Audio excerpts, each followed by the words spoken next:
Hey, it's Loflin, helping you make the best choices with your time so you can thrive. One of my projects this past weekend was to transplant some persimmon trees. We love persimmons and we want to make sure that we've got plenty of them for years to come. As you can see, some of my choices are not going so well and some are going really well. It made me think about how difficult it is for us to sustain new choices that we make and how we want to be productive at work or how we want to handle relationships or how we want to take better care of ourselves. And the experience gave me 3 ideas on how we can make new choices more successful and not as likely to fail. The first one is I think we have to remember any new choice is going to require additional resources. Remember, these trees were taken out of a comfortable environment. When I pulled them from the ground, roots were broken. They lacked the ability to take up water like they did before, so these plants are going to need more water if they're going to survive.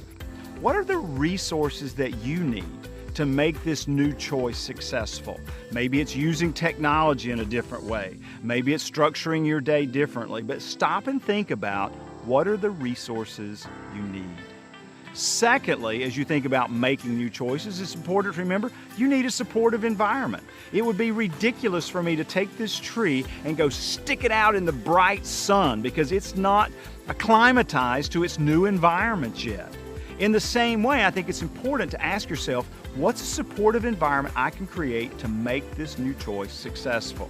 I'll give you an example. I had a client a few weeks ago whose goal was to prepare more home-cooked meals, to eat healthier.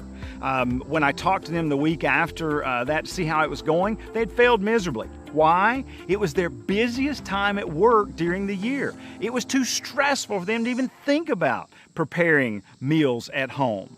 What's the supportive environment, or what's the timing that will create that supportive environment for you to sustain this new choice for a long period of time? Now, the third thing that I think is important anytime we make a new choice is there has to be accountability.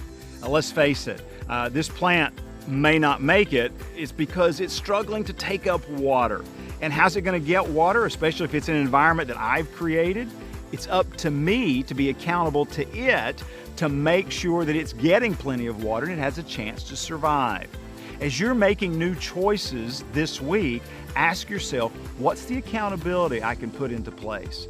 Is it something you write down every day to help remind you of what you're going to do? Is it someone you can partner with who will celebrate with you when you make this new choice consistently, or will ask you, and when you say, well, no, I didn't today, that they have the freedom to speak into your life and say, well, help me understand what caused that not to happen and how can you do better tomorrow? This is Jones Loflin. I hope it's a fantastic week where you thrive as you make new choices. Thanks for spending a few minutes with me today in the Jones Zone.